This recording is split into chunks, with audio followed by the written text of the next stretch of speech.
आज जो यादव जी ने कहा उससे मैं सहमत हूँ कि देश की हालत बहुत ख़राब है, नफरत फैलाई जा रही है और देश को बांटा जा रहा है। और ये हम सबके सामने ये लड़ाई है। देश को हमें एक साथ लाना है। एक बार फिर भाईचारा जो हमारा इतिहास है, हमारी हिस्ट्री है, उस पथ पर फिर से चल रहा है। मगर मैं फिर से दोहराना चाहता हूँ कि शरद यादव जी बीमार हुए, काफ़ी लंबे समय से बीमार थे और मैं बहुत खुश हूँ कि फाइटिंग फिट है और देखिए मुस्कुरा रहे हैं, तो ये मुझे बहुत अच्छा लगा। और फिर से इन्होंने मुझे राजनीति के बारे में बहुत सिखाया। एक दो घंटे मेरी एक बार इनके साथ मैं गाड़ी में बैठा, हमारा शायद आंध्रा में प्रोग्राम था, तो उसके बाद मैं 3 घंटे गाड़ी में शरद यादव जी के साथ था। और शरद यादव जी ने जो मुझे 3 घंटे में बताया हिंदुस्तान की राजनीति के बारे में, वो मैं कभी भूल ही नहीं सकता। तो इस प्रकार से थोड़ा सा कर सकते। क्या आपको लगता है कि आज के समय में सारे पुराने समाजवादी नेताओं को एक साथ लाने की जरूरत है? महंगाई बहुत बढ़ गई, 400 रुपए के ऊपर नींबू का रेट है, वेजिटेबल सारी 100 रुपए के ऊपर है। ट्वीट भी किया है। लोग सोचते हैं कि इकोनॉमी जो होती है, महंगाई जो होती है, वो समाज की कंडीशन से अलग होती है। जिस देश में हार्मनी नहीं होती है, शांति नहीं होती है, उस देश में महंगाई बढ़ेगी, उस देश में नफरत बढ़ेगी, इकोनॉमी चल ही नहीं सकती है, रोजगार मिल ही नहीं सकता। अगर देश को मजबूत बनाना है तो सबसे जरूरी चीज शांति, हार्मनी ये है। बीजेपी के लोग सोचते हैं कि नफरत फैलाकर, लोगों को डराकर, लोगों को मारकर हिंदुस्तान की इकोनॉमी को स्ट्रेंथन किया जा सकता है। गलत फहमी में है। फरहान जी, आप लगातार ये कहते रहे कि इकोनॉमी कोलैप्स होने वाली मौजूदा वक्त की सरकार है। अभी ये खबर प्रधानमंत्री नरेंद्र मोदी की बैठक से बाहर निकली है कि जो हालात मौजूदा वक्त में देश के हैं, वो हालात श्रीलंका जैसे होते जा रहे हैं। यानी श्रीलंका नहीं, मैं आपको ये बता देता हूँ, आप हिंदुस्तान की जो आर्थिक सिचुएशन है, रोजगार की सिचुएशन है, उसको आप अभी इमेजिन ही नहीं कर सकते। जो आने वाला है वो आपने अपनी पूरी जिंदगी में नहीं देखा है, क्योंकि इस देश का जो रोजगार का स्ट्रक्चर है, जो रीढ़ की हड्डी है, वो टूट गई है। जो स्मॉल एंड मीडियम बिजनेस हैं, छोटे दुकान चलाते हैं, इनफॉर्मल सेक्टर जो था, ये हमारी रीढ़ की हड्डी है। बड़े बड़े इकोनॉमिस्ट सोचते हैं, ब्यूरोक्रेट सोचते हैं कि इसका कोई मतलब ही नहीं। वो दूसरे देशों को देखकर अपना प्लान बनाते हैं। जैसे प्रधानमंत्री के माइंड में है कि भैया देखो साउथ कोरिया ने क्या किया, हमें भी करना चाहिए। वो बाहर देखते हैं और फिर कहते हैं हाँ हमें वैसे बनना है। उस प्रकार से काम नहीं हो सकता। हमें सबसे पहले ये पहचानना है कि हम हैं क्या और यहां क्या चलता है। तो ये रीढ़ की हड्डी जो इन्होंने तोड़ी है, इसका रिजल्ट अगले 2, 3, 4 साल में आएगा और भयंकर रिजल्ट आएगा। राहुल जी, राष्ट्रपति का चुनाव नजदीक है, विपक्षी पार्टियों के पास उतनी संख्या नहीं है। कहा जा रहा है विपक्षी पार्टी एक साथ एक यूनाइटेड एक उम्मीदवार खड़ा करेंगे। इस तरफ आप लोगों का कुछ है? क्या इसमें आज कुछ बात हुई? इस पे अभी मैं कोई कमेंट नहीं करूंगा, मैं इसमें जाना नहीं चाहता हूँ। पेट्रोल डीजल का डिस्कशन जो है, महंगाई पर पूरा विपक्ष जो है पूरे बजट सेशन के अंदर मांग रहा था, लेकिन ऐसा नहीं हुआ। एक दिन पहले ही हाउस को सैनिटाइज कर दिया गया।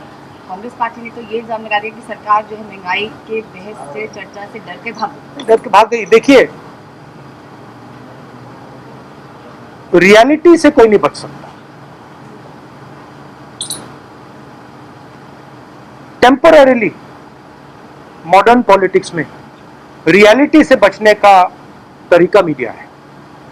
मीडिया को आप 6 महीने, 1 साल, 2 साल, 3 साल मीडिया के थ्रू आप सच्चाई को दबा सकते हो, छुपा सकते हो, मगर जब वो सच्चाई युवा के पेट तक पहुंचती है,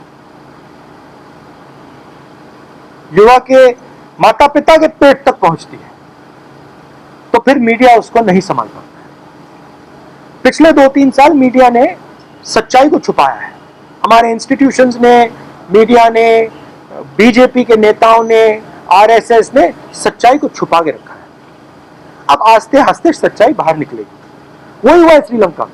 श्रीलंका में सच्चाई बाहर आ गई, हिंदुस्तान में सच्चाई बाहर आएगी। फर्क क्या है? हिंदुस्तान को बांटा भी गया है। हिंदुस्तान में अलग अलग ग्रुप्स बना दिया। पहले एक देश हुआ करता था, अब अलग अलग देश के अंदर अलग अलग देश बना दिया है।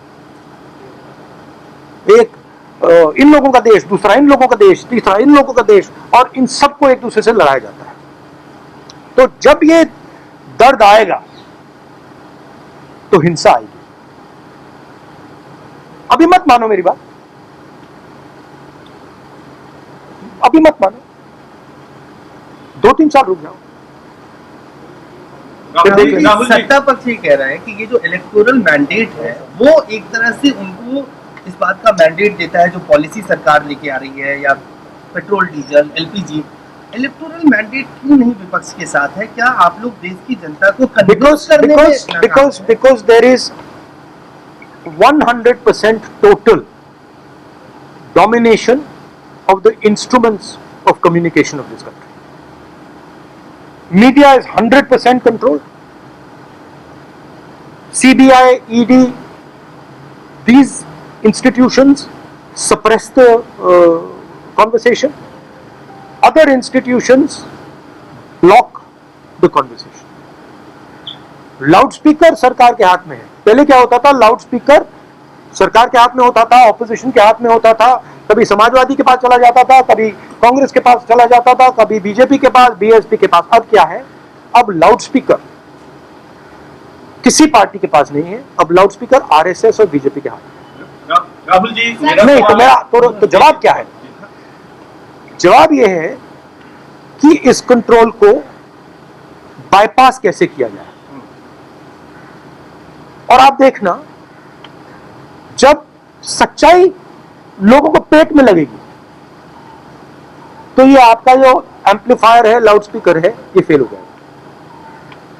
राहुल जी आखिरी सवाल है। हाँ जी राहुल जी, अभी हाल में ही शरद यादव जी शामिल हुए थे आरजेडी में। तेजस्वी यादव ने कहा था कि विपक्ष की पार्टियों को एक साथ आना चाहिए। ठीक है, राष्ट्रपति चुनाव को लेकर अभी आप लोगों ने तय नहीं किया है, 24 का लोकसभा चुनाव बहुत दूर नहीं है। क्या विपक्ष की एकजुटता के लिए कोई प्लान है कांग्रेस के? विपक्ष को, बिल्कुल विपक्ष को जो भी आरएसएस और नरेंद्र मोदी जी के खिलाफ हैं, उन सबको एक साथ आना चाहिए। और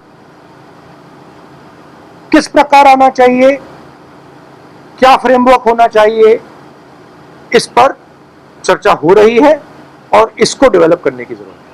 सर मेरा last question, Chinese state hacker जो है वो पावर ब्रिज जो लद्दाख में उसको टारगेट किया, उन्होंने वहाँ पर मूवमेंट फिर से देखी गई है बहुत। तो क्या कहते हैं कि चाइना के मुद्दे के ऊपर भी विपक्ष चाह रहा था कि डिबेट हो, डिस्कशन? नहीं, चाइना के मुद्दे पे डिबेट पार्लियामेंट में नहीं होगी।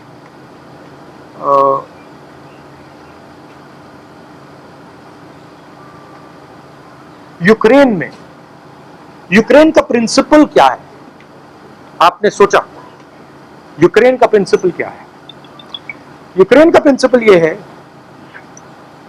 कि रूस कहता है कि हम यूक्रेन की टेरिटोरियलिटी को नहीं मानते। हम जो डोनबास रीजन है, लुगांस्क रीजन है, उसको हम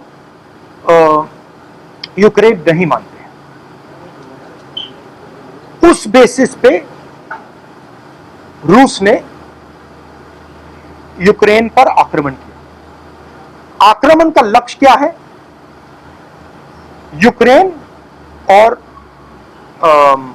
नेटो, यूक्रेन और यूनाइटेड स्टेट्स का जो अलायंस है उसको तोड़ने का लक्ष्य है। लॉजिक सही है। यही प्रिंसिपल चाइना हिंदुस्तान में अप्लाई कर रहा है। जैसे उधर उन्होंने कहा है लुगांस्क और डोनेस्क आपका नहीं है, चाइना कह रहा है लद्दाख और अरुणाचल आपका नहीं है, और उन्होंने अपनी ट्रूप्स वहां पे बैठा रखी है। सरकार इसको इग्नोर कर रहा है, मगर मॉडल उधर है, वो मॉडल यहां भी अप्लाई किया जा सकता है। मगर सरकार रियलिटी को एक्सेप्ट नहीं कर रही है, और मैं सरकार से कह रहा हूं रियलिटी को एक्सेप्ट करो, क्योंकि अगर आपने रियलिटी को एक्सेप्ट नहीं किया और आपने प्रिपरेशन नहीं की, तो जब मामला खराब होगा आप रिएक्ट नहीं कर पाओगे। Thank you thank you. Thank you sir, thank you sir.